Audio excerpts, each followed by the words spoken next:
not a better way to start out the day than with 2 elimination matches. We're about to jump into the second one. My name is Rich. I'm going to be your host, and I am joined by Jack and Sours. And, you know, usually right now we would jump straight into predicting that next matchup. But first thing that these lads said when they got up on the desk is they wanted to talk about the team that had no healer, that just got eliminated. Jack, how do you feel about it being a useless clash yourself? Ooh, I feel like I need to be going to China to offer my services to help out there. Betraying, eh? Never. I mean, they did really play a one-sided sort of, game there, one-sided sort of series. It was kind of like a best of one in many ways, where they had to win that first map. Otherwise, they're really just going to be in a whole heap of trouble, getting any of those counter picks, having that Black or Cold, which is just basically impossible for them to actually down that second boss. It's very, very deadly. Yeah, let's take actually a look at the bracket right now. So just in case you are just tuning in, you kind of know where all these teams are. And while we're looking at it right now, obviously it was no healer who just got knocked out. Congratulations to CBA. They will advance to losers round 3. But Sours, you wanted to talk about this squad as well. And when we were actually in the back, we got to watch all of these dungeons actually play out together. We were kind of talking about just how well they were moving through cooldowns and how they were actually trying to win, essentially. Oh, yeah, definitely. No Healer did a really admirable job in all of their dungeons. You see just how perfectly you have to play when you're going to bring this No Healer comp.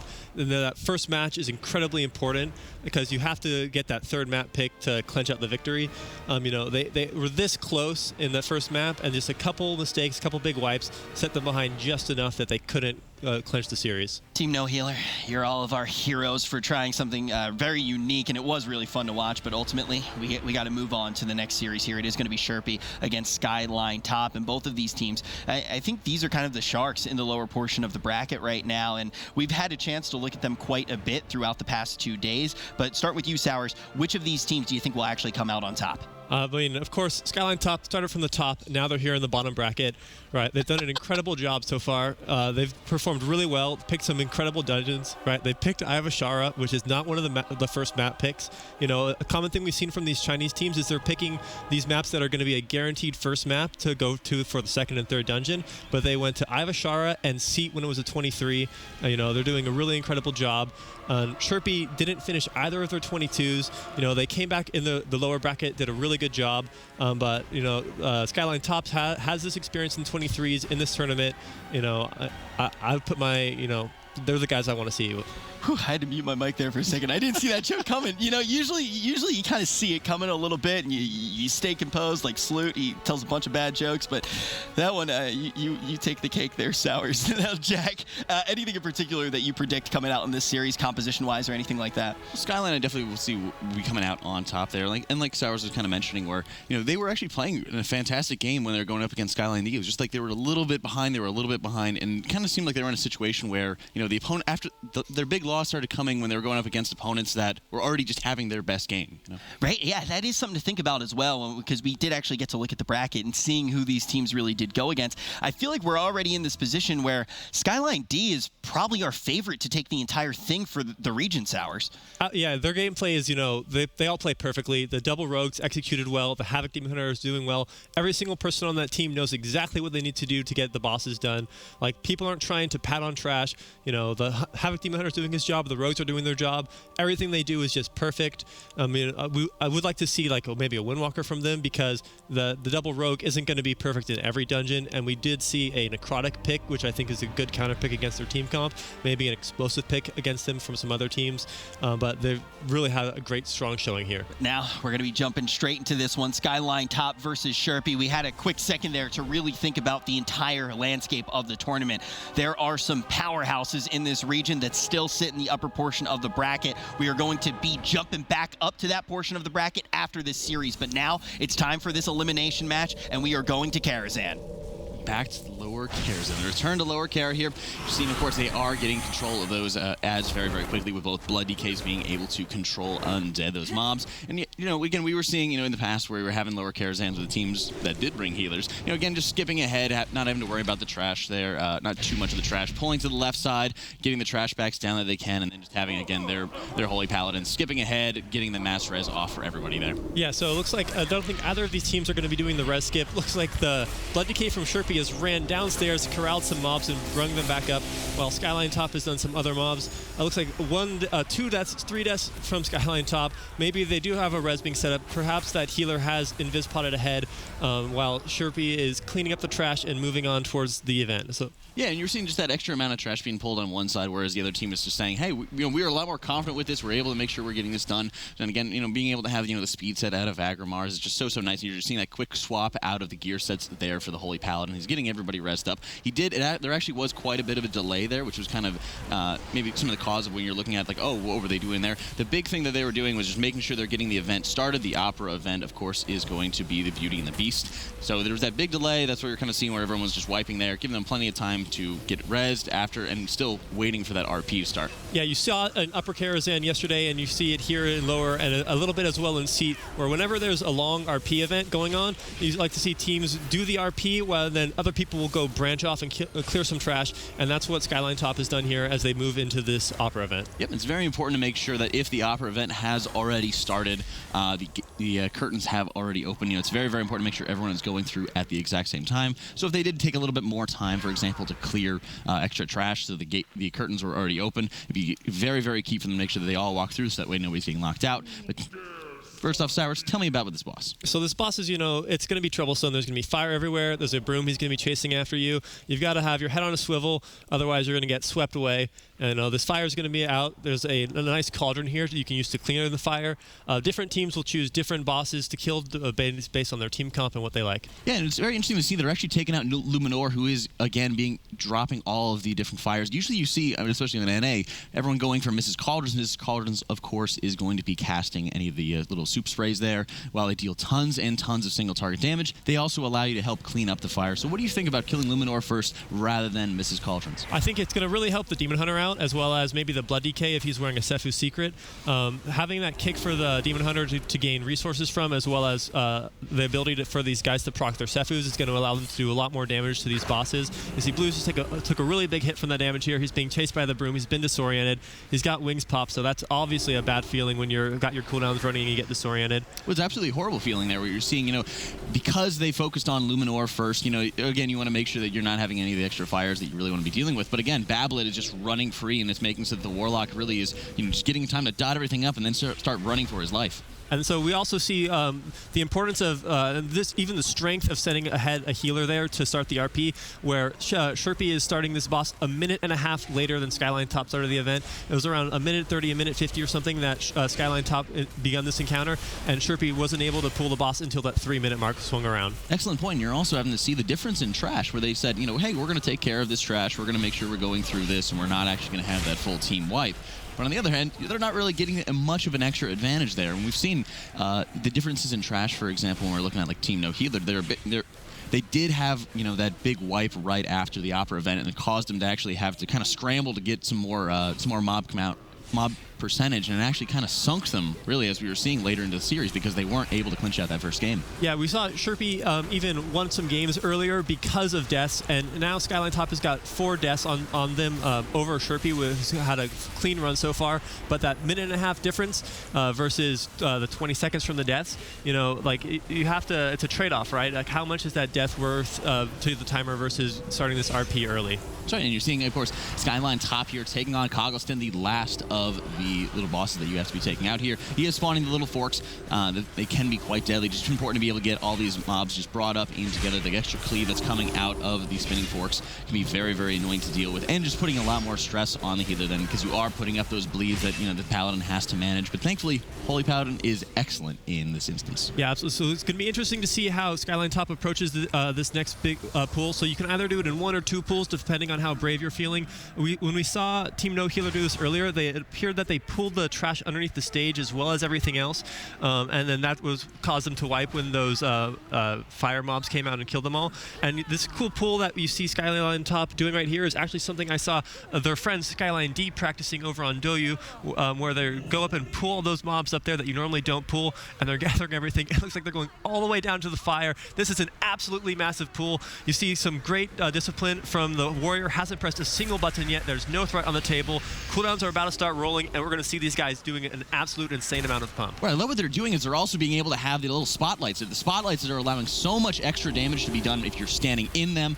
Absolutely massive damage having by the Warrior here, hitting about 30 million damage, getting everything in together. You have the final curtains. You need to make sure you're standing out of them. Then those mobs are going to be dying, only incurring 1 death so far here. All you have to be dealing with is a little bit of the cast and crew left over. Absolutely phenomenal pull here. Really beautifully done. Just the Warlock fell, so the major AoE dealers, being that Warrior as well as the Havoc Demon Hunter, are stay alive, able to clean it up. They're not going to use a battle res here because there's no reason to waste it on this trash. So they'll just give him a nice slow res, probably going to run off ahead and then mass res or just dropping a pylon. They're saying I'm not even going to waste time getting a res off on you as a healer. I love that as a healer. I'm not going to waste time. That's style. I'm dropping a pylon. Let's get it going. We've got work to do. I'm a fan. Shepi is here doing this pull now. Looks like they're doing it in 2 as instead of 1. And of course, whenever you can make 2 pulls into 1, it's just that much faster. They're moving in below the stage while SkyLine.TOP is cleaning up, getting ready to pull the audience.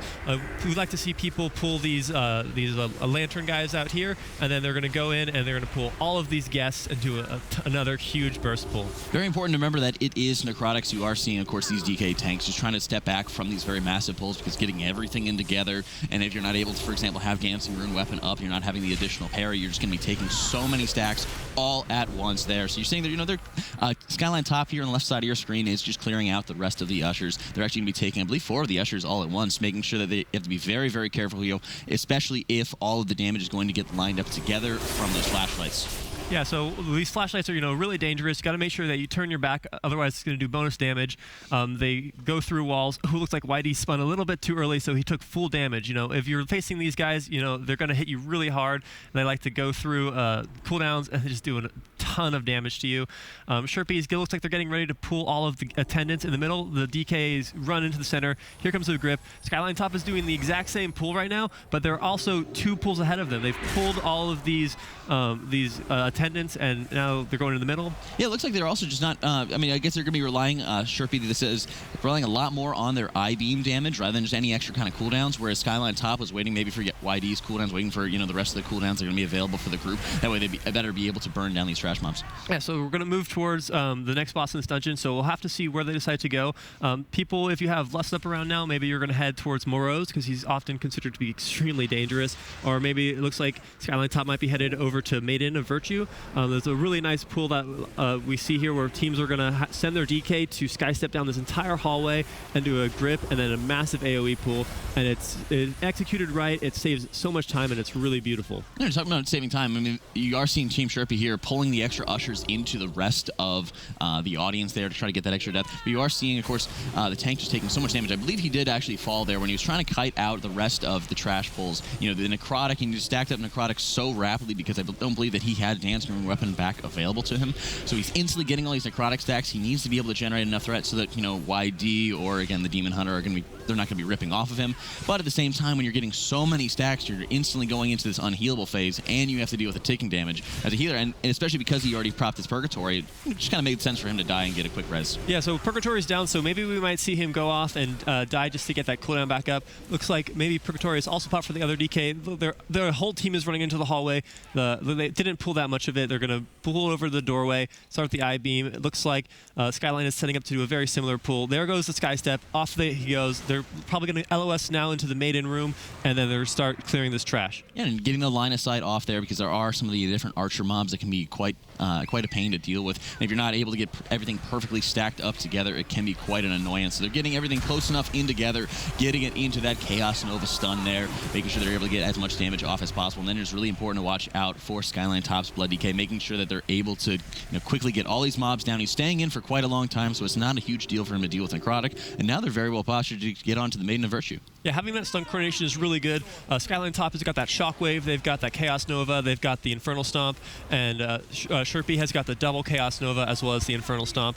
You have to wonder, are these guys watching the stream? Because they've got to know that they're maybe just a little bit behind. Half of a pool, a couple percentage on the boss. They're going to Maiden of Virtue. There's a little bit of damage going out. There's nice kicks for Sefu's procs as well as for resource for the Demon Hunter. You see he's doing a really respectable single target damage right now as they move into the next part of this fight. Yeah, you're seeing SkyLine.TOP here. Look at the positioning that you're seeing out of the melee. Everyone has just about a 2 to 4 yard guard spread here, making sure that they're not going to be hit by any of the cleaving holy bolts that are going to be going out. They have plenty of kicks. They have an entire wealth of kicks, but if one does go through, it will deal some moderate damage to the first player and just deal tons and tons of damage to anyone that is standing a little bit too close. So great positioning on their part. We saw the Demon Hunter just dip his toes there in these holy grounds so that he breaks the stun from him. We saw when No Healer did this earlier, all of their players used an immunity in order to get around that.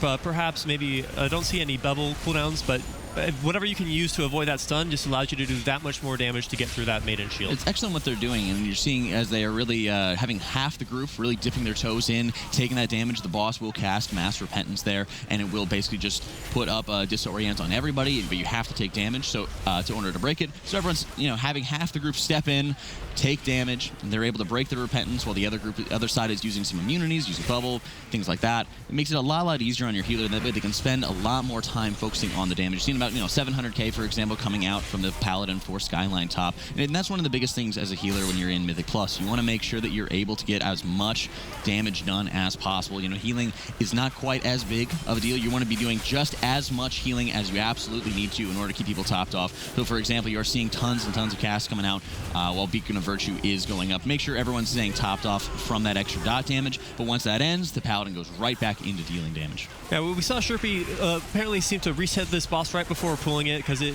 was vanished, then it had to appear before they were able to start their pull. So they're a good 40% behind. It appears they're actually doing significantly more single target, so they're actually catching up a little bit. But SkyLine.TOP has had some really well coordinated large pulls, so hopefully they're pull ahead on trash. This is still neck and neck. This could be anyone's dungeon. SkyLine.TOP almost clenched a beautiful seat run yesterday, but a wipe on the last boss cost them the game and brought them here to this lower bracket.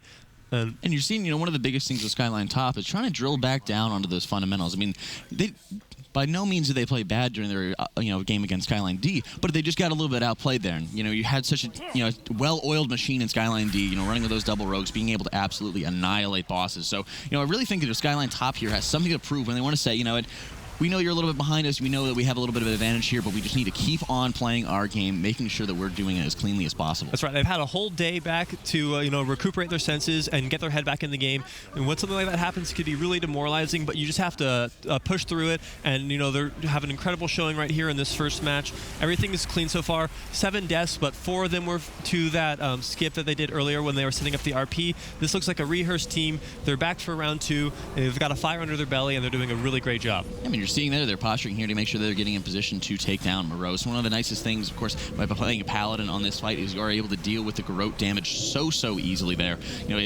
With Morose, it always is going to focus the Garrote on the healer first if the healer does not have it. So one of the nice things of playing a Paladin is you're able to use either Blessing of Protection or Divine Shield, your bubble, your own personal bubble, to then remove the Garrote damage right before the next one goes off. Then Morose will recognize that you do not have Garrote on you, and you should as the healer. So then he'll try to reapply it while your Blessing of Protection or, again, your Divine Shield is still active, and then it negates another one. And then you just rinse and repeat with either Blessing of Protection or Divine Shield, whichever one that you hadn't used. Looks like SkyLine.TOP is probably waiting for some cooldowns now, clearing just a little bit more trash as Shepi has just joined them in the room, and Shepi is pulling absolutely everything. Maybe they're going to pull some of the trash in the middle as well, but we're going to see what Skyline D is going to do here. It looks like they might be setting up they've CC'd 2 mobs, so they'll be pulling the boss as well as 2 of his companions, and then we're going to see Lust popped and then some cooldowns start rolling, and we're going to see these 2 ads burned really quickly as this Morose fight is just getting underway. And one of the most scary things about Morose is just simply going to be the beginning of the boss fight.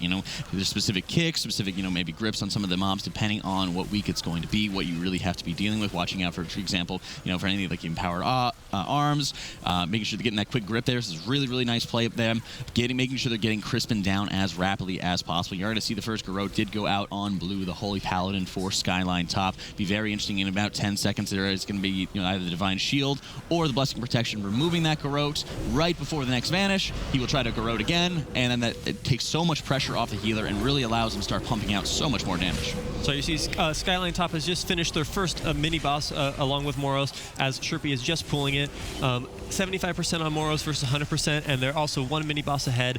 As a healer on this fight, what are the classes you have to look out for? Who takes the most damage from Garrote, and who is the least? Who you have to worry about the least? Well, one of the things with when you're talking about as a healer, it's not necessarily as a healer as a holy paladin or as any other healer, right? It's interesting to see that Blue is actually not taking advantage of Bop or of Divine Shield to actually allow the Garrotes to go onto other targets here. So it is kind of scary to watch, as some of these people can drop very, very rapidly low. Paladin does an excellent job here because once you're able to have a lot of the mobs just taken down, once you only really have to be dealing with Morose, as you're seeing right here, as they're just burning him down. You can get everybody stacked up, you can get everybody into your Light of Dawn healing, and it's not too worrisome. One of the biggest things is just making sure any of the casts that are going off, and like I said, usually it's going to be the very beginning of the boss fight that's going to be most deadly to you. Once you get into this controlled scenario where you're saying, hey, I know everyone is in a safe spot, I know that we're able to just focus on AoE healing alone, it's so much better. But I am still concerned about why they didn't take advantage of the Divine Shield or on the Bop to make sure that the first 2, 3, 4 Garrotes are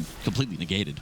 And now for the players at home who aren't sure why these teams are pulling the boss the way they did with the CC, for each one of these ads that are up alongside each other, they're all going to buff each other, which is going to make them do more damage and cast faster, which makes them a lot scarier. If you bring 100 to this dungeon, you can actually freezing trap one for the entire duration of the fight, but the Ghostbuster traps in here are only going to last until Moros hits 50% when they will break. And you're seeing 8% here coming in for SkyLine.TOP onto Morose, and just working on burning this boss so rapidly. But it does look like Team Shepi is kind of catching up just a little bit here, as they are really, really close together in trash, and they're getting Morose down. It seems to be quite a bit faster than SkyLine.TOP did. Yeah, so SkyLine.TOP, we've seen this actually on a couple of the bosses now, where their single target seems to be just a little bit behind the double Demon Hunter comp of Shepi. The Arms Warrior does an incredible amount of damage on the AoE, and the Warlock's doing quite a bit, but we've seen in some of the previous dungeons, even in the no healer dungeon, we saw, looks like the tank is down for Shepi. This is absolutely not what you don't want to see. Where's the res? This could be a full wipe. This is absolutely terrible. 15% on the boss. Maybe these Demon Hunters can clutch it out. Maybe, what do you do in this situation?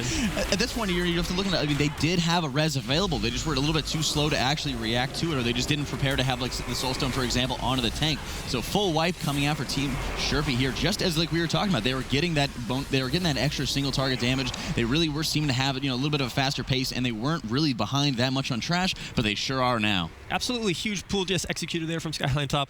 Really clean, no deaths at all on that. They're moving into pool attunement. Looks like they pulled all of the trash in this room. 99% kill count. Maybe we did see this bug with 99% previously, so they could have 100% as they move into the final boss. Well, Shepi's got to run back, and now they're a full boss behind and a ton of trash. Huge trash percentage here. And as we're going into Adamant here, the big thing to keep in mind is the different phases you have. When Adamant is on midnight, you will have debuffs going out on every single person in the room. One of them will be a specific ghost that's going to be appearing on you. That is the one that you need to dispel. Otherwise, it's going to basically just wipe your raid, deal tons and tons of damage. You need to be able to burn midnight in order to dismount Adamant at 50% HP. Midnight will then run out and start regenning HP. Adamant, then you need to be just burning as rapidly as possible. Big things here, watching out for any of the charges that are coming out from Midnight, while also dealing with the Mortal Strike for the Blood Decay. You see he is taking advantage of his AMS to make sure that he is not going to be taking that reduced healing.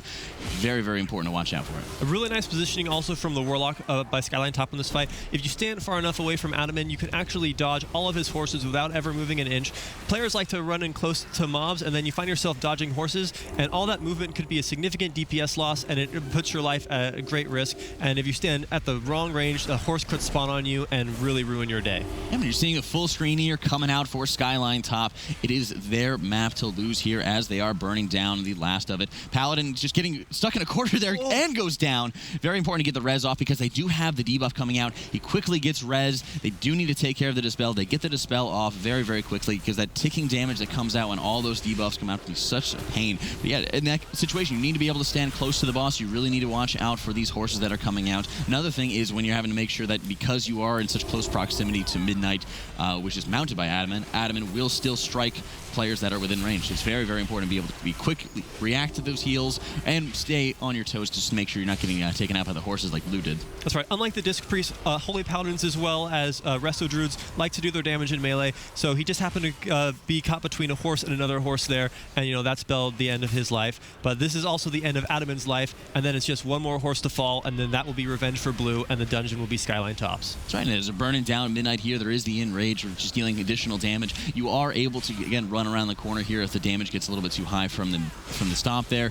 Run around the corner to get a line of sight, but they don't even need it. They've got wings up for the Paladin, just dealing so much damage, absolutely annihilating Midnight here. Looks like they might be needing that extra little trash percentage. It looks like they will be going up the stairs, make sure they're getting one trash pack down there just to be able to seal out this dungeon. But as you were seeing for Team Shepi, their tank didn't res, so it's just all on just getting this one trash mob down, and while these can be pretty deadly, all you got to take down is one here. So Shepi's hopefully using this time. They maybe choosing a nice map that they can come back and clench game 2 from them. We see each one of these mobs up here is only worth just 1% kill count, which is, so they've just got to kill 1 to end the dungeon, and that is why no healer wasn't able to clench it out earlier. Really great game, excellently done by SkyLine.TOP. Excellent dungeon. Yeah, SkyLine.TOP, time to show them the loot, even with those few little mistakes that do come in on the end. I mean, at the beginning of the dungeon, it really looked like we may have an early upset in this series. Shepi, of course, is that 7th seeded team when we originally got here at the tournament, but SkyLine.TOP, by the end, they managed to giddy up, pick up a lot of time there, and even with your boy Blue getting stuck in the corner there, being taken out, and them needing to go up and get that 1 additional percent, Jack, they're able to close that one. That's right, and you saw, throughout most of the dungeon there, their execution was really strong. They had consistent pulls, they were playing cleanly, so the little 1% there, that's really going to be burning them, for example, when they're going into, say, the next series, or even if they get past, this series going on to that winner's bracket there. It's very, very important that they keep on to this execution. These little simple mistakes, that really was what sunk their opponents there. They just need to make sure they're drilling down and they're playing as consistently as possible. Those little mistakes could really be the thing that cost them as they move forward, but first, they need to come out on top in this series, ladies and gentlemen. We're going to be hopping to a quick break, but when we return, we're going to see SkyLine.TOP or Shepi, who will be able to take this one. We are seeing SkyLine.TOP coming out on top for now, but they have a long road ahead of them, not only in this series, but the entire tournament. It all starts when we return.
Ladies and gentlemen, welcome back. We are mid-series right now, SkyLine.TOP versus Shepi. Now, if you do have the astute eye, you may have caught a very particular detail. The tank from Shepi seemed to be having issues there. So we want to let you guys know everything that's going on at home. So basically what happened was the tank did encounter a small issue, actually lost power in that player's home, so they weren't able to complete the dungeon. Now, this isn't going to be a remake because every player in this tournament, as they were instructed in their handbook, is going to be responsible for their own internet, power, things like that. This is to ensure that we actually do have the most fair tournament possible, but we're going to take a few moments here to make sure that that player has an opportunity to get back online.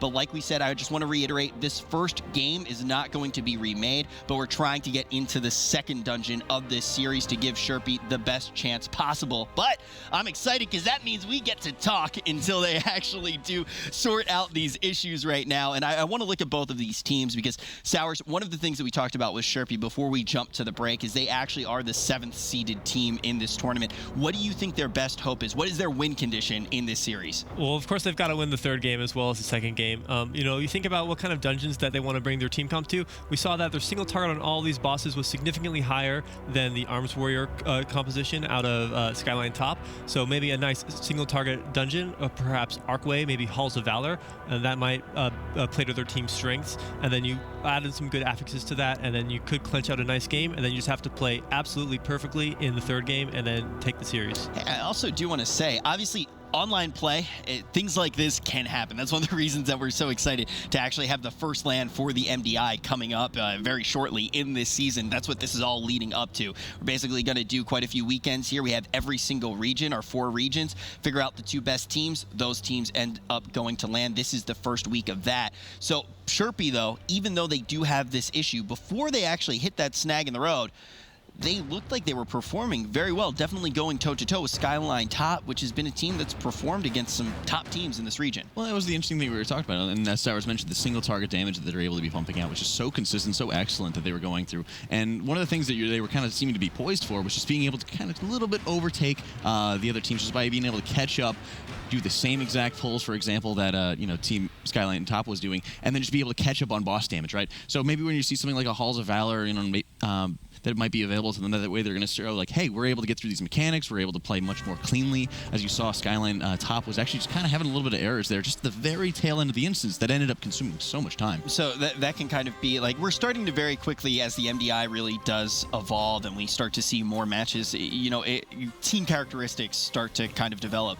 Are they a team that's very good at getting these massive trash pools and making up time there? Are they a team that's able to melt bosses? Are they somewhere in between? And I think it is fair to say that Shepi is one of those teams that we are really seeing can just delete bosses, and all of a sudden that's where they make up their time. So do you want to see them going for, maybe not going for massive trash pools, just doing them cleanly and rely on that boss damage? Yeah, they were doing almost as big trash pools, maybe just a little bit smaller.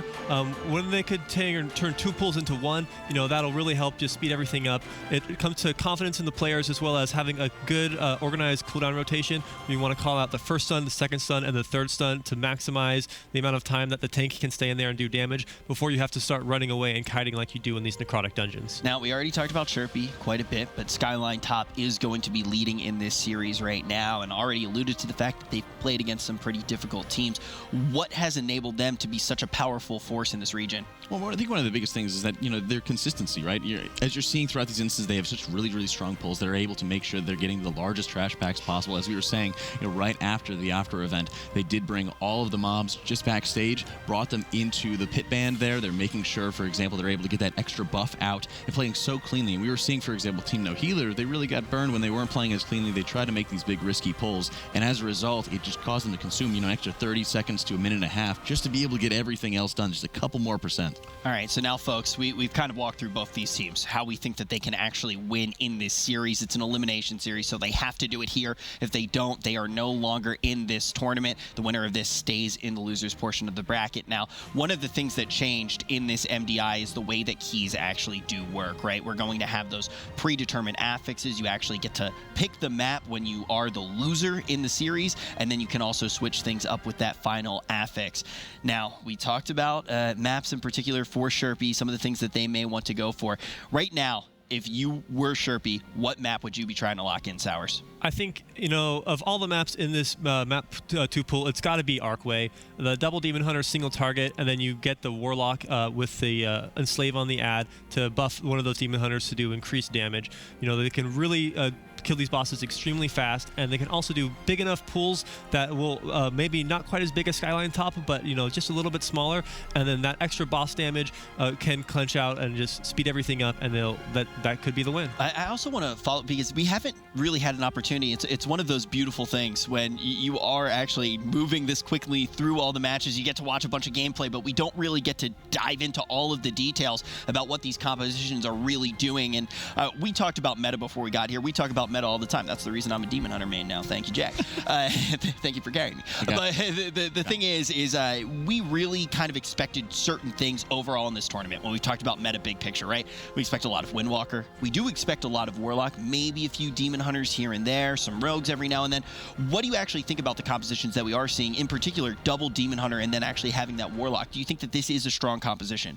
Well, yeah. In the other regions, we like to see the Windwalker meta is really popular, and in the Chinese region, the Demon Hunter metamorphosis is the most popular meta. And Warlocks used to also have meta. They don't anymore, but they're still in the meta, and they're doing a really good job. That's the things that China loves to play, and they play it really well. Also what they're doing really good is just the coordination of all the dungeons. These look practiced, they look routed. Teams put in so much time planning out these dungeons, and this how you choose to run through the dungeon is really what determines who comes out on top. If two of the mirror teams come into the dungeon together, but one of the teams has planned a better route, that could be the difference between winning the game. Exactly, and now we're actually going to hear good prediction. We have everyone back online. We're ready to start moving with this series yet again, and we have heard that map selection. It is going to be Arcway, Jack. An excellent pick there, like you were talking about, having the faith in getting these bosses down very, very rapidly and having the clean pulls. Interesting when you're talking about, for example, the meta game that was coming up. While there is that difference in meta between China and with Europe, you're really seeing, for the damage dealers. It's really interesting to see just everyone kind of consolidating in on the Blood DKs and on really largely the Holy Pallies, having, that focus there on, the extra benefits you're going to add to the Holy Pallies. And you really will start seeing, the extra defensive capabilities. And while Paladin, for example, is not going to be as clean, for example, as the Druid for most of the Demon Wing skips that we're likely going to be looking for, it still is able to pull it off. I'm gonna touch you about here, Jack. Usually we try to avoid it, but yeah, you like to talk about healer damage. That is one of the other things we do really need to know. These Holy Paladins can definitely pump out numbers. And that's one of the biggest things, is they're able to pump it out in a very clean and very safe format. You have kind of two different options when you're playing with your Rest of Druid. You're able to take advantage of different legendaries, for example, like Fury of Nature or Lady and the Child, to be able to pump out, for example, damage while you're in bear form, or you're going to be taking Feral Affinity and you're going to be able to do, single target damage when you're in cat form.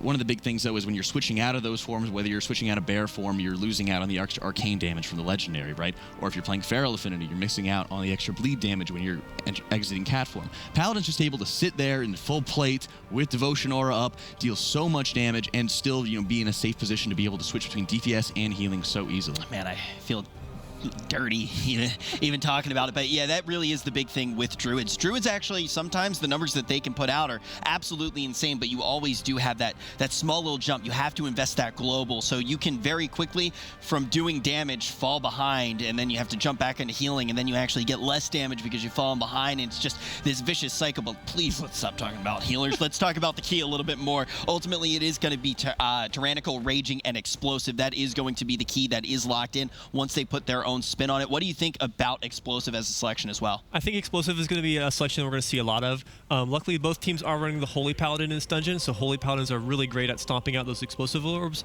And also, talking about Resto Druids earlier, there's a nice skip you can do with Stealth as a Resto Druid in here to get a res to skip a lot of trash. And you can do it as a Holy Paladin with Agrimars and Sephuz and an Invis Potion, but it's a lot tighter timing.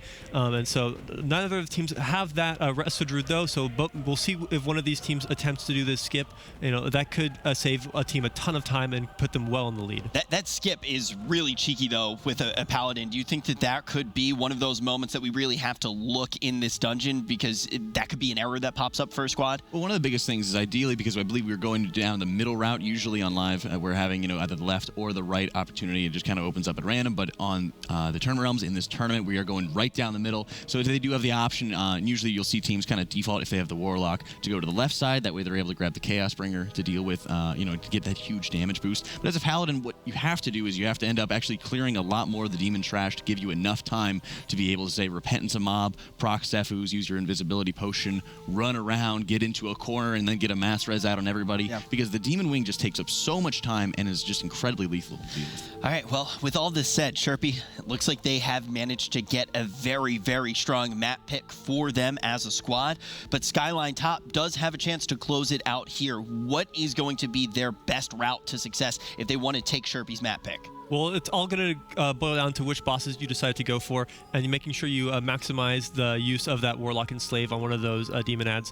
I'd like to maybe see YD does play Fury Warrior on live. I would really love to see him play Killing Machine Fury. The damage buff from killing explosive orbs, coupled with that Warlock buff, he could do an absurd amount of damage on these bosses, really melt their health pools down, perhaps even more than this double Demon Hunter squad, right? We'll have to wait and find out. That would actually be nuts.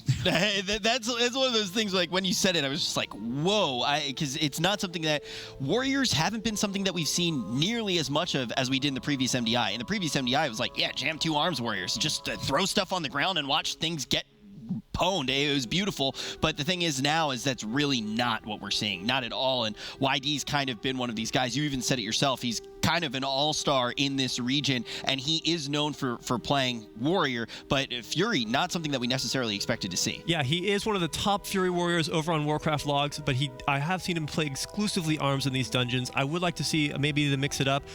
China has only had a couple of even spec swaps in this whole tournament. Maybe saw some Arcane Mages go Fire. We saw Marksman Hunter go Beast Mastery. Maybe we'll see an Arms Warrior go Fury. We'll have to wait and see. All right, yeah, that kind of gets me excited for the future weeks as well, because we know we're going to be seeing every region take their own approach to things. But now let's turn our eyes to this elimination match. Who is going to stay in the tournament? Who is going to be going home? All of the players are online. Let's get map number 2 underway. It was great to see again that we were able to get Shepi's tank back online, that we'd be able to experience this Archway again. Fantastic dungeon and a wealth of choices really that are going to be available to them here. Yeah, so what's really cool about Archway is there's so many ways that you can go about pulling this dungeon. There's a very good chance that both teams are going to diverge. Looks like SkyLine.TOP is doing an absolutely insane first pull here.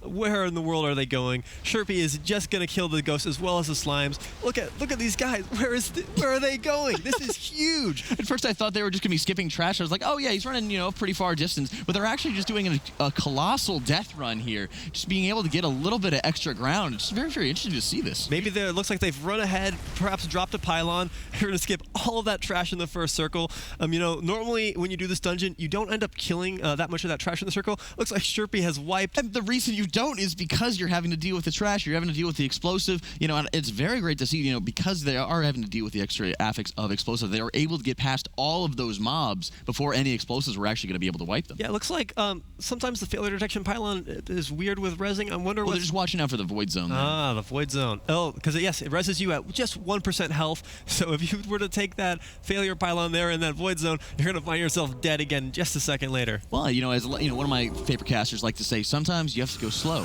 to go fast. Oh, absolutely. Right, and we see Shepi tried to go really fast at the start. They got absolutely overrun by those explosive orbs. It looks like they've come back through and they've killed a couple of those mobs and they're cleaning it up.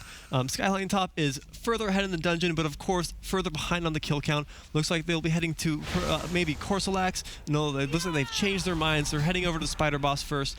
It's going to be a fun show. Yeah, and you're seeing activating that Sky Step potion very, very rapidly there. And you're getting all of, again, the mana addicts there, getting them all in together, getting a very, very huge pull just to start it off, getting all their cooldowns popped and ready to go. Usually you'll start seeing them go towards the Spider Wing, go towards Naltira there, because it's very easy going into that boss, clearing out the very small spider area of trash, and then being able to access that Chaos Bringer that we are just so fond of in this instance. And what you can see over here on the damage meter of SkyLine.TOP, it looks like the Warlock has been assigned to Explosive Orb duty. He has done very little damage from this trash pool, leaving all of the AoE in the hands of the melee comp. His job is to kill those orbs and keep his team alive. Yeah, but just being able to have that extra ability for, especially with Paladins, being able to stomp those orbs makes it so much easier. And you're also getting that extra damage, like you said, out of the Warlock there. So As you're going into Naltira's room here, you're seeing them pulling all the little ads in together. It will be actually.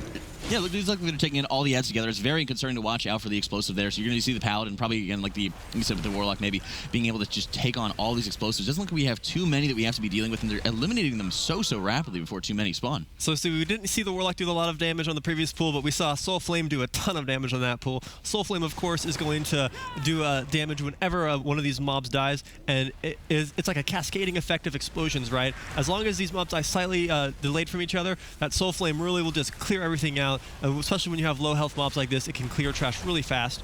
Going into these spiders are really scary. They're going to jump on you. They're going to pin you down. There is no volcanic for these guys to have to deal with, but there are these explosive orbs. Luckily, they do have 2 ranged classes to deal with these explosive orbs, and then it looks like they're going to go ahead and reset the boss first. Maybe they had something in the middle of the room. Looks like there's Death and Decay underneath that spider body, and now they're going to grab a demon buddy and then see who they buff, and he's going to do a ton of damage with this boss. Yeah, and usually what you see is having, them taking out the smallest of spiders, then running over to take this Chaos Bringer with the Warlock, and then they just take on, the medium-sized spiders there. And they didn't waste any time. They had plenty of damage available to them. They had plenty of the cooldowns just to be able to annihilate those medium spiders. Then you have to be taken out to the Wrathguard. But you are seeing a very, looks like, losing their tank, losing another DPS here for Team Shepi. Just so much damage when you're pulling these Mana Guards, or the Mana Race there. Just so deadly. They're playing a lot more sloppy than SkyLine.TOP is right now. This is Shepi's map pick, so we would expect them to have come into this more practice, but they are on their way to the 43 deaths that we saw from an Arcblade pick last year.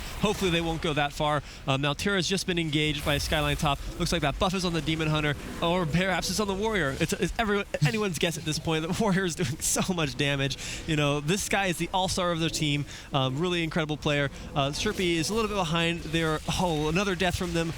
Hopefully not too many more.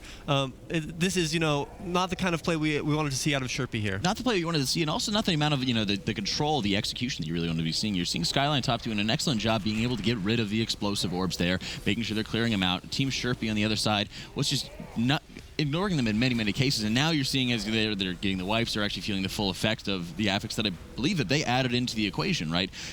They're having to deal with this, and it's just really being such a pain as, again, they haven't even engaged any bosses as SkyLine.TOP is dealing with Naltira. Now, a common thing we've seen from a couple of these Chinese teams across the MDI so far is that whenever something doesn't need to be killed, they won't kill it. So if they believe that they have what it takes to heal through that explosive orb, they'll just let it pop off. On Curator, the other day, we saw a ton of sparks from one of these teams, and it was actually, I believe it was Team Shepi who was the one who let all those sparks go, and the deaths caused by them not killing those sparks added up across the duration of the dungeon and actually ended up costing them that series, and that's what brought them here. I haven't seen the sparks flying as these teams are competing, but again, one of the things that you have to watch out for is just, some like versus the damage versus the healing meters, at their disposal, right? As a paladin, you may say, oh, well, I'm going to do so much more healing if I'm actually having orbs detonating, but one of the most important things for doing Mythic Plus as a healer is reducing the amount of time you need to actually spend healing and being able to contribute as much damage as possible, especially when you're on single target bosses here. So, making sure that you, as a paladin, are not even having to worry about using Beacon of Virtue, you're not even having to use your Light of Dawns or anything like that. You're able to focus all of your Holy Shocks, if you are able to, for example, on that single target damage, on using it offensively. Important thing to know for Naltira here is that these Blink Strikes, many times are going to be focusing on a range of the first one, but they definitely are always going to be hitting one of the melee on the second one. So making sure, for example, they're able to watch out for that.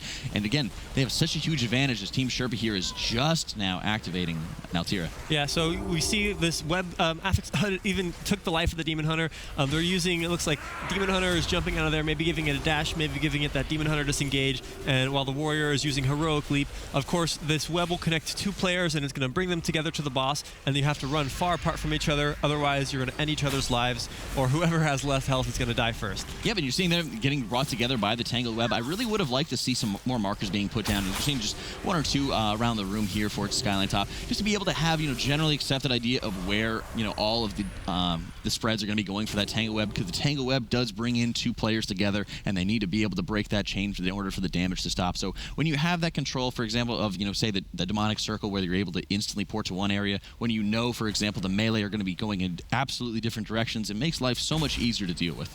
Yeah, so Shepi's doing a nice job here on Naltira so far, and we're going to see if SkyLine.TOP is going to set up that skip or not. The Paladin runs off ahead and these boys die, and we know that there's a nice mass res in coming. Shepi's doing an excellent job dealing with these spiders, dealing with the boss. And something that's also nice to think about with the explosive orb is, as a healer, would you rather kill an explosive orb and get the effective health from killing that orb, or heal through an explosion? I'd much rather just take one global hit with a Crusader Strike, a Judgment, or maybe even a Holy Shock if I have to. It's one global, takes very, very little time. All you have to be able to do is just focus on your raid frame. Watch out for the nameplates there. Makes things a lot easier. As you're seeing, SkyLine.TOP here is taking down their Eridar Chaosbringer there, making sure that they are able, of course, to take him out, get him out of the way, and stuff like that. And you are seeing, again, Blue getting ahead. He did use his invisibility potion, and he did bubble along with putting down his failure detection pylon. So everyone is getting ready, posturing there to make sure that they are able to die. He is able to mass res them up that little hill, and it makes it so much easier to be able to skip ahead here. So excellent job here by Blue. This skip is going to cost them, of course, 5 deaths, but that 25 seconds from that 5 deaths is incredibly worth it for the time it makes up for avoiding all of this trash. There's some incredibly dangerous mobs here. There is even a death coming out of Shepi on this boss, and a death on a boss is incredibly costly, especially when it's at 43% health. It really slows down the whole thing. Maybe they do not have a B-res charge, so they're going to have to slowly whittle away at it. Really. And that's one of the disaster scenarios that you see, is when you get in these tyrannical bosses, when you're having a death there, you're just going so much more slowly. And when we're talking about what makes the trash deadly in this team and wing, it's really encapsulated by the trash that they really have to kill, that they're kind of just prepping, they're getting ready for, and they're about to engage with right now. Having to deal with, for example, the Chaosbringer, which you can, of course, enslave by the, thankfully. Having to deal with the Chaosbringer, as long as you're able to enslave it, no problem. But you do have, for example, a Wrathlord that they're dealing with, along with the Seer. The Seer casts 2 abilities. He casts the Eyes and he casts the Prophecies. The Prophecies can be interrupted by using Death Grip and by using Gorfine's Grasp, but the Eye of the Beast there did not get interrupted, but it just deals so much damage if they're not burning it quickly. So thankfully they're not on a fortified, but if that eye had gotten off, it would have dealt so much damage to everybody when it's in that raging position. Yeah, really well done by the tank there on SkyLine.TOP. It looks like Shepi has unfortunately got 3 additional deaths, and they've made the judgment call that they're going to reset the boss and pull it again, get their team back up and give it a fresh start, while SkyLine.TOP is working 1 full boss ahead, on 15%, whereas Shepi's boss is going to be at full health once it resets.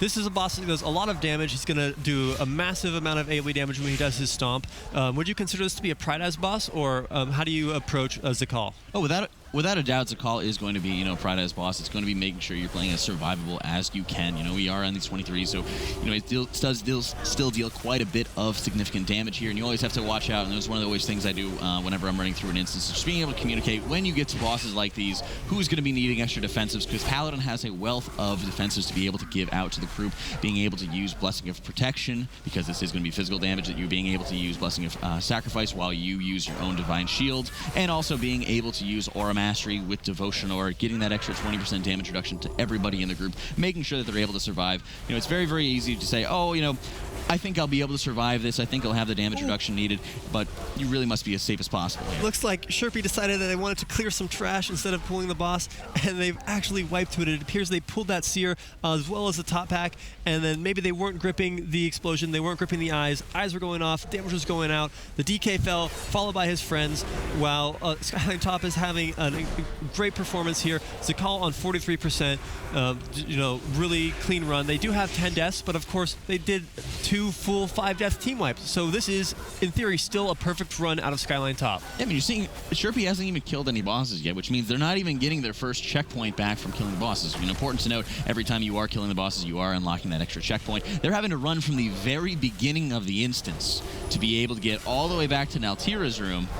Then they're going to be engaging with the Chaosbringer to seize that, then take out the Fellblades, deal with that. Just so much extra time on the instance that they picked. Absolutely. An important part of doing these dungeons that a lot of people don't appreciate is you spend an incredible amount of time simply running from point A to point B, wiping to one of these bosses without a checkpoint, having to run back from the start of the dungeon all the way to the boss. Costs an incredible amount of time. Here we are coming on 12 minutes into the dungeon, they haven't engaged the boss because they decided they want this Chaosbringer buff. Well, Zakal is on 7%. YD has died, so he's not executing. They do have 1 B-res charge, but but if they're wisely saving it because they may need it later when a boss is on more health. You never want to see a death on a boss, especially when the boss is at high health like we saw earlier for Shepi. But when it's on low health like this, you make the judgment call. Do we want to pick our friend back up, or do we want to let him sit on the ground and contemplate his decision, and then he'll come back later? Oh, absolutely. Merciless there. And you're seeing it, like I said, they're at 5%. They might as well just save it. They might as well hold on to it, because at this point, they're racing against themselves, really. They're making sure that they're playing as safely as possible, because, again, this is very early in the dungeon still. They got the first 2 bosses down here, and that is just the biggest thing. Is it's so easy to kind of lose out in some of these mistakes, and we're going to be seeing as they're going to be moving on to, again, Corselac's room. They might even be going past Corselac's room and just go on to Ivanir. Then it becomes more of a focus on getting your group together, making sure that you're getting those kicks, make sure you're getting those interrupts, and we still are going to be having more mobs just very, very high in very, very high in density. So many more explosive orbs to deal with. So again, it's just the focus. You're just making sure you're sticking together, making sure you're just keeping everything planned, stick to the plan there, as they are. Look like they're going to be posturing to actually get a really, really big pull here. So what's exciting here about SkyLine.TOP is their signature style so far in these dungeons has been massive AoE pools. They have a huge cushion of safety here, but looks like they're setting up, waiting for some cooldowns, and then maybe they might even do this massive pool, perhaps even with the boss.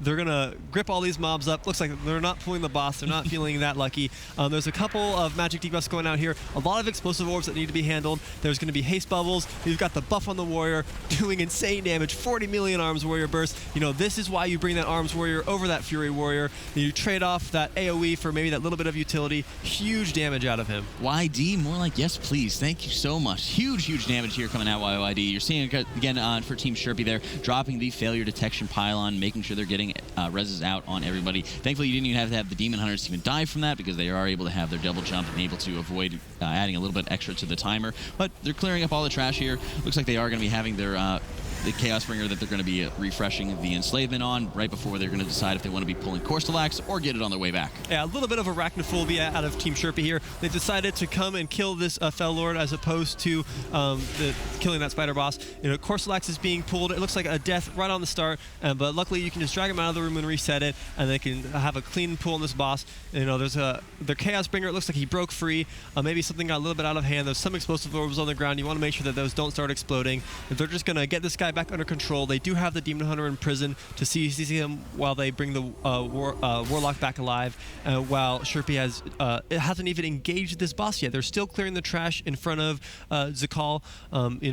What do you do in Shepi in this situation? At Shepi, you really have to look at, the decisions and why they made this pick, and, go back to the plan of, what was going right, what was going wrong for them. You're looking at just how they're preparing for this trash Team Shepi versus SkyLine.TOP there. SkyLine.TOP wasted no time at all. They dragged all the mobs into the boss, absolutely just annihilated them. You're seeing that death coming out of the Warlock, and they actually did, for SkyLine.TOP, use the battle res there rather than waiting for their Warlock to actually run back. Not sure if I agree with it or not, but again, they wanted to make sure that they're having control of the Chaos Bringer, and at this point, they just feel confident enough that they're able to just take it down, no problem. Yeah, it appears they've decided to abstain on killing this robot for now. They're going to go clear some more trash and change their mind. Zakal is here on 80%. Luckily have not been any deaths out of Shepi so far on this guy. There's a couple of big trash pools probably coming out of SkyLine.TOP. Maybe we like to see sometimes Death Knights might Skystep Potion and pull every single mob in the room in front of this boss over here on the far right. These huge pulls, these are the style of the MDI. These aren't the kind of things that you do when you're pushing high keys, but when you want to push as fast as possible, sometimes you've got to break the rules and really play out of your comfort zone. But at this point, I don't think they need to get out of their comfort zone. They just need to make sure they're playing it like they're trying to get the chest done in time, right? You're seeing Team Shepi here, of course, 50% on Zakal. The big thing is they're dropping all the Fel Fishers out of the way. They actually did detonate one. I think that's what had dropped their tank so low a little bit earlier there. But, they're just making sure that they're able to start working on catching up, because when SkyLine.TOP, for example, wants to play more aggressively, wants to, for example, get out of their comfort zone. I mean, that's going to be the area, that's going to be the opening Shepi really needs to be able to get back into this game. Looks like, for whatever reason, this Paladin here has popped a bubble and he's triggered these pillars himself. I don't think I've ever seen a healer do that. Jack, would you ever like to run into these pillars with the bubble on your horse? I would never like to touch those ever in my life, but maybe it's just going to be, one of the occupational hazards, because the important thing to keep in mind when you're looking at Zakal's room is there will be the patrols that are going to be near where the entrance is going to be to the left. You do have to keep in mind that those patrols do go and walk pretty far into the room, so it's very important just to make sure you're keeping an eye on them and you're not actually moving moving too close to them because you can only keep them CC'd for so long. You know, one of the things we like to be able to do is clear all the trash up to Zakal, or sorry, we get to skip ahead of Zakal, clear the trash that's standing right in front of him, then get a CC out on the patrol. That way you're actually going to stop the patrol and you give yourself a lot of breathing room from the fight starts, but you always have to stick to that right side like Team Shepi is right now, because eventually it will break free and you don't really have the time to just invest in all that maintenance. And so we did see, unfortunately, the Demon Hunter died during that trash that SkyLine.TOP was just killing. Those big blueberries there are going to spawn these crystals that do a ton of damage to you. As a melee, you want to kill those as fast as possible, otherwise they're going to end your day early. The same crystals are going to be on the last boss as well as in the runway. You know, we've seen them take the lives of many unfortunate people throughout the history of the MDI.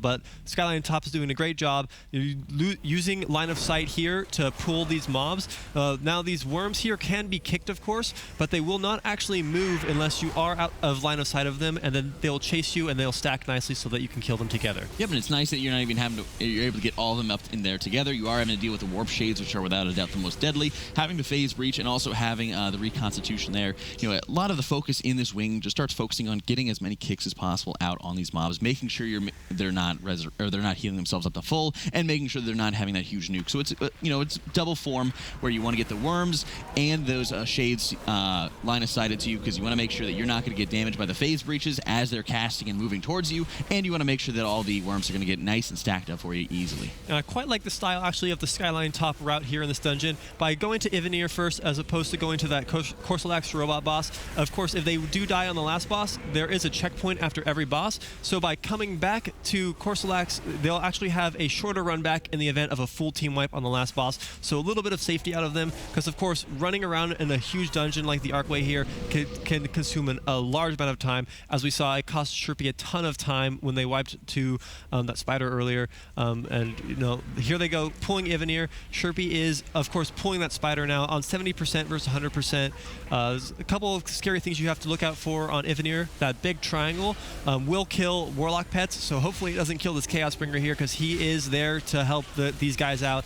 The buff is looks like on the Arms Warrior. He is the all-star, of course, of this team. We want to make sure that the all-star is being pampered at all times, so that it feels good to be the guy getting the buff, right? And like you were saying, trying to make sure they're keeping what you will have is, again, 3 points that will form. You want to make sure that they're as small as possible, because when the effect expires, they are going to be forming a line or even a triangle, depending on how much space that you have. So again, they just moved it into the corner, they moved it away from the pet, making sure that they don't even have to worry about it. You are, of course, seeing that volatile energy coming out, the pulsing AoE damage that basically will just put this one big nuke on the team. And again, they're trying to stack up these as best as they possibly can, making sure that they're keeping away from the rest of the group, and make sure they're keeping them away from the middle of the room, that they have as much room to work with, because again, these little swirlies are going to be popping up on the ground, can be very, very deadly when you're just denying so much of the real estate here. Yeah, so they've pulled the boss over into a weird spot over here in the corner. He does, of course, teleport into the center. Looks like the Demon Hunter is kicking that as soon as he goes to teleport. You want to make sure that you kick this boss as soon as possible when he teleports in the middle. Otherwise, he's going to gain a stacking buff and do increased damage, but from all of his abilities. And when that buff gets too high, it could just become unsurvivable. Yep, and you have to see, having to deal with the volatile energies, for example, the magic damage that you constantly be going out there. They are putting them in a very, very awkward position here, as they were trying to make sure they were keeping any of the void zones, for example, onto the edges of the room. In the process, they kind of had to waste a little bit of time for the melee. They were just not able to quite reach him there. As you see, Team Shepi is still engaging with Naltira. The very first boss that they had ended up wiping to, they're just trying to make sure that they're staying clean, on top of their game, whatever they can to try to get back into this game, not giving up yet. Yeah, so really commendable effort from Shepi. You always want to keep fighting as long as you can. These lines from SkyLine, this is like really impressive, right? Normally you see these triangles get really out of hand, but every single one they've dropped has been as small as possible. This, of course, has been the only non-line they've dropped from this triple point buff. Ivanir on 19%, now Tira on 10%. We'll see if that Arms Warrior execute, or maybe even that Warlock execute. It looks like they might even pass up Team Shepi and kill this boss before them. Yeah, but you see just the extra damage that they're able to provide, and again, the death differential. Just SkyLine.TOP having half of the deaths that Team Shepi does, and many, many bosses ahead for it. not even taking the extra risk. Like I said, they're actually pretty close together on trash. There was quite a bit extra trash that Team Shepi did take down. But at this point, SkyLine's just able to have so much more easier mobs to deal with. So much less of a scare that they really have to worry about. Taking them down these warp shades, very easy to interrupt. They're very easy to deal with there. Taking those down, then they're moving on to Course Lax, and they have a pretty straight shot to take out Melandris and the remaining 40%. Yeah, so it's important, of course, these mobs here will both cast a Phase Breach, which will do an incredible amount of AoE damage and could kill your entire group. And when they get on 50% health, they will also try to heal back up to full. So it's important to have kicks or stuns for all of that. We do have Demon Hunters, of course, are Blood Elves, so we do have the Blood Elf Silence as well as kicks.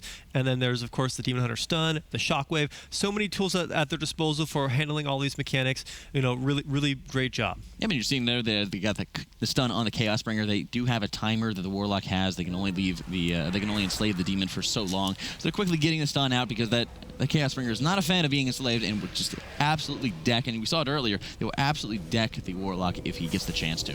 Oh yeah, he's always looking for a chance to bite the hand that feeds him.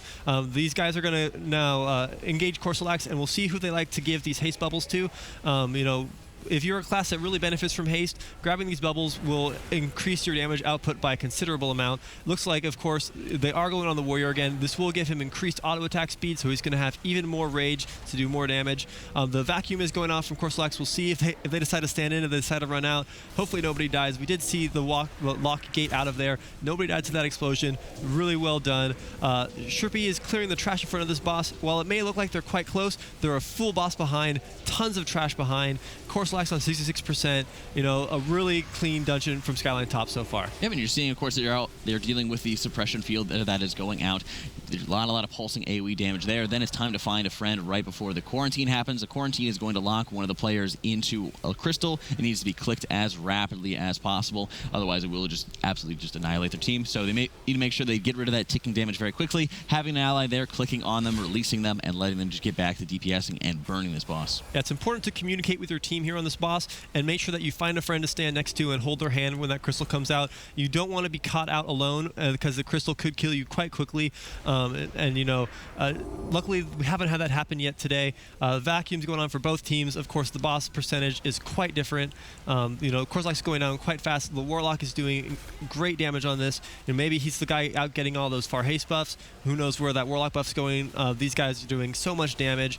Really clean fight from both of these teams. Another Vacuum's coming up, and it's really great. Yeah, and you're just having to focus on just the execute here, making sure they're getting through this. And they do have quite a bit of a differential between, of course, the trash percentage, but there's so much opportunity there. There's so much that they have left to be able to clear out, which should be, taken down in easy order. There isn't too much that they have to be worrying about as they're going through this and being able to set themselves up appropriately for Melandris there. We are been having to deal with it raging in the explosive, but one of the nice things, especially with the composition that we've been having on SkyLine.TOP, is just being able to rotate through those 3 stuns, making sure that they're able to have Chaos Nova into Shockwave, into the Infernal stun from the Warlock. They're not able to have access, of course, to the Warlock's stun because they are taking care of that Chaos Bringer, but when you're getting just a huge damage buff, you don't even need it. Oh yeah, so now they do have 30% trash that they need to clear before pulling the final boss.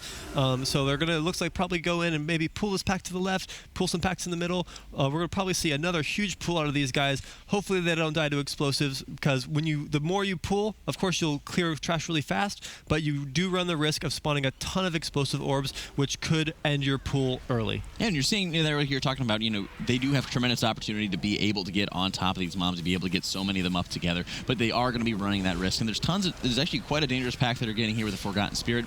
They are letting the first couple casts go through just to be able to let the healer just start healing through this, focus on it when they have, the healing up. Then they can start rotating through their kicks and their interrupts, because the boss does, or the large trash mob there in the Forgotten Spirit does enrage. So they're saying, we're going to save all our kicks, we're going to save all our interrupts for this until you enrage. Make sure we're able to deal with it then. That's going to be the hard part, where you're actually wanting to get them out. So it looks like the SkyLine.TOP is now opting, instead of returning to the center of the map, they might head down the left here. Now there is a nice large rat pack that you can pull in the hallway, worth quite a lot of kill count. Cleaning up this trash nice and cleanly. Not too many explosive orbs. They've been quite lucky on spawns so far. The really great AoE from these guys. The Warlock is doing so much damage right now. Shepi is, of course, clearing trash over to Ivanir. When you're dealing with these mobs, you got to watch out for these lines. You have to watch out for those crystals going off. There are so many things in this dungeon where if you get get overconfident for even a second, it could kill you instantly. Everyone's staying alive, so this is really good moving towards these final 2 bosses. Yeah, and like you were talking about with the elementals out there, they will be spawning little spirits that are coming up and just pulsing AoE damage. The double melee comps on both sides just need to get out of there, let the range take care of it, then they're able to, or the tank take care of it, and then they're able to get back in. They do not deal too much damage, but they do pack quite a wallop here. As in SkyLine Top, 15% trash remaining. They need to get to about 97, 98% to be able to actually spawn the final boss here and be able to seal out the series. Yeah, so they're heading back towards the middle. Expect another big pull coming. The DK Sky stepped a little bit early there. Maybe it's going to run out. He's going down here. We'll see how many packs they decide to pull. Looks like maybe 1, maybe 2, maybe perhaps even 3 packs. Hopefully just 2 packs. You don't want to get too many explosive orbs, right? Yeah, and you see they're dealing with all these explosives as rapidly that they can there. They're actually giving quite a bit that they need to be clear now. Double are going off. YD going down there. Might be looking to use the battle res. The battle res does go off, but he does instantly go down, and it looks like it will be just quite a wipe here. So this is what you do have to be careful about when you want to do these big trash pulls, of course, is the explosive orbs can very quickly get out of hand and really end your run.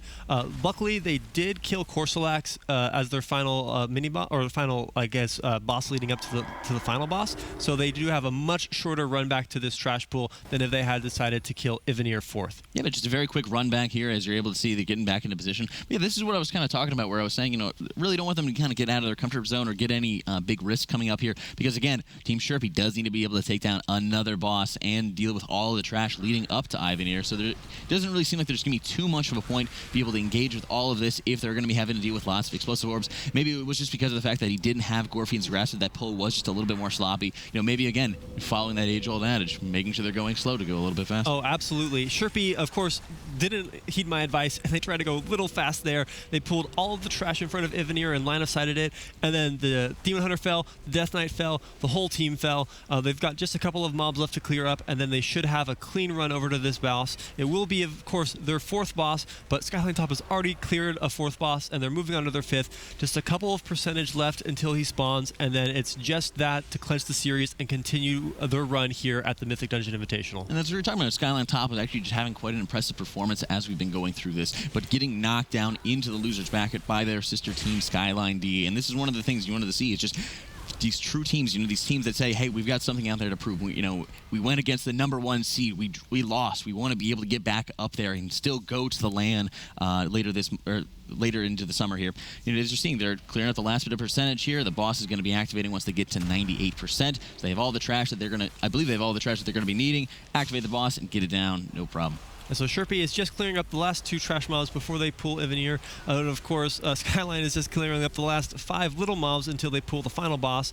And then it's just a hop, skip, and a jump away to finish this series out and claim their seed here. Yeah, and one of the interesting things when looking at Blue playing this palette, he's been playing very, very conservatively. One thing to note about a lot of these mana races, when they die, they do release just a little bit of an interrupt, an AoE interrupt that will lock you out of your spell school that you're currently casting in.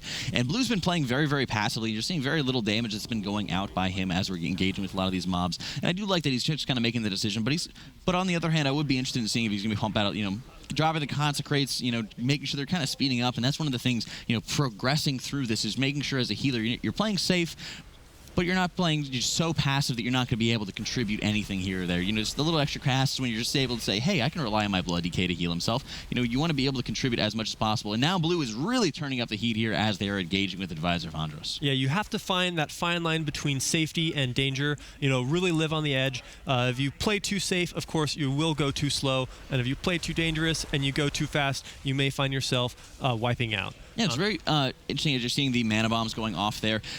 Periodically, of course, during this fight, Advisor Vondros will drop little mines that will explode after a short period of time. And as you're seeing, they're trying to make sure they're moving down into just a singular direction around the room, making sure they're dodging that Forgotten Spirit that was patrolling around. It's very, very important to make sure you're kind of moving in the same direction every single time, that you're leaving all those mines away behind you, making sure that you are not, for example, in that kind of precarious position that they were in where they had the mana bombs going off that would push you back and you need to just run against to avoid the damage or to reduce the damage going out. But make sure you're not running against those bombs, running into mines and being in such danger. So what they're doing here, I really, really like. They're able to, again, be able to run against these and quickly just start moving back because they are on top of just fresh mines. So they do have another 5 or 6 seconds to be able to get out of the way. They're going to start moving back now because those mines are going to be going off, and they're making sure that they're not getting hit by any of them. Yeah, really great movement out of SkyLine.TOP here. That's really been the song of all the top teams. We expect to see it in the upcoming regions as well. Really well executed movement is going to be the determining factor between the best teams when it all boils down. They haven't had any trouble so far with Vandros. I don't believe anybody's been hit by these crystals yet. At 50%, which are about to push, here we see Banish in time. They're about to be teleported off into the dungeon. We'll see where they go. A couple of these paths are slower than others. You want to be able to skip these mobs on the run back if at all possible, because they are very dangerous. This is one of the longest run backs that you can get, and I believe they can skip one of the mobs if they get lucky with pathing here. You do need to be careful. You see an incredible amount of damage coming out on these guys from these mobs as they run back towards the boss. And that's one of the things when you're running with a double melee comp is any of these mobs right here deal tons and tons of damage if you are stepping into that AoE radius there. So you're having, again, 3 members of their group just taking that pulsing damage, but you have to make sure that it's going to be paying off for them because they want to be able to get them down as rapidly as possible there. So it's going to be very, very important just to be able to kill them very, very quickly, and it doesn't look like they're going to be able to skip too many of them, or that they don't really want to be able to skip too many of them. So again, as a healer, you have to be focusing on, if you can skip them, or if you have a heavier range composition, having them stand out of range there. But at this point, they can have the longest path they want. They've played so cleanly throughout this dungeon, making sure that they're getting these taken down so rapidly and playing cleanly. This is it. At 50%, they're stepping back into the bubble. They are not banished in time any longer, and the mechanics continue, along with one new one. Tell me about it, Sours. Yeah, so Shepi unfortunately had a death there at the very end of Vandros. They're heading back towards the center boss, but they've got a long ways. It is still possible, of course, that SkyLine could wipe here, which could be the determining factor in the game. That would set them back quite a lot, but there is a huge death differential here in Arcway. We have seen, of course, larger death differentials in the past, but this is something that they could still, in theory, lose this one. But as long as they play safe and play smart and don't get too ahead of themselves, they should do just fine. Shepi's about to engage this last boss. They should have kill count, and then it's their game, right? I mean, you're seeing 28% here left on Advisor Valandros. You see are seeing the unstable mana going out again on YD. It's going to be pulsing out a little bit of arcane damage just at the feet of the players. They need to keep on running it out. And again, as we've been seeing this theme of constantly running with double melee, they're doing an excellent job making sure they're getting it out of the group, pulsing away from everybody else, not interfering with everybody else's jobs, getting all the damage out. And I love that they're just trying to move around a lot, getting around the room. It might be a little bit inconvenient for the Warlock, but it's just so convenient to make sure that nobody's going to be accidentally falling into any of those little mines there, hitting any of them and just having any little unnecessary deaths. Yeah, they have a ton of real estate to play with here in Advisor Vandros' room. Just going to do a little bit of ring around the rosy and continue the way around it, making sure to kill explosive orbs whenever possible so that they don't kill them instead. Only 9% is remaining on this boss between them and advancing here in the lower bracket, and it looks like Shepi, maybe they've running back from the start. Just a little bit too late here. SkyLine.TOP here, 1% left, taking down Advisor Andros and moving on. And show me the loot, because SkyLine.TOP going to be able to do it with a hot 2-0. They deserve some Titan forging going on in that chest that we don't actually see, but I promise you it is there because they downed that dungeon without too much of a problem. I also want to compliment them. We talked about their composition. Obviously, not something we necessarily expect to see be somewhat cookie cutter ever, but the Affliction Warlock, one of these classes that we will see quite a bit in this tournament, really shines there. Even with the amount of movement he needs to do on the last boss, really see that Affliction Warlock pump him. Oh yeah, definitely. A lot of Affliction Warlocks made it, and this is perhaps one of the only warriors who's made it into this tournament. A lot of people are rolling onto the Windwalkers and the Rogues, and maybe even some Hunters out there. They're showing you play what you feel comfortable at playing, and build a team around you that knows how to play with you, and then that's how you really exceed in these dungeons. All right, now, Jack, let's actually talk about SkyLine.TOP. Obviously, they're able to knock out Shepi. How do you think they can do in the rest of this tournament? Well, I think it's just getting back to the fundamentals that we've been seeing. They've kind of just fallen out by the wayside here. That it was the thing that kind of knocked them out when they were going up against Skyline D. They were going up against the #1 seed. Now they're just trying to make their way out of the losers bracket, trying to fight for their very lives. And I've got a lot of confidence in them because they've been playing, other people's map picks, other more dangerous picks that they're having to deal with, and they're doing such a good job having strong team coordination and really just showing the practice and the time they've invested. Well, I know one thing about fundamentals and one thing about fundamentals alone: you can't spell it without fun. And we're gonna have plenty more fun when we return. We got plenty more Mythic Dungeons to tear through today when we return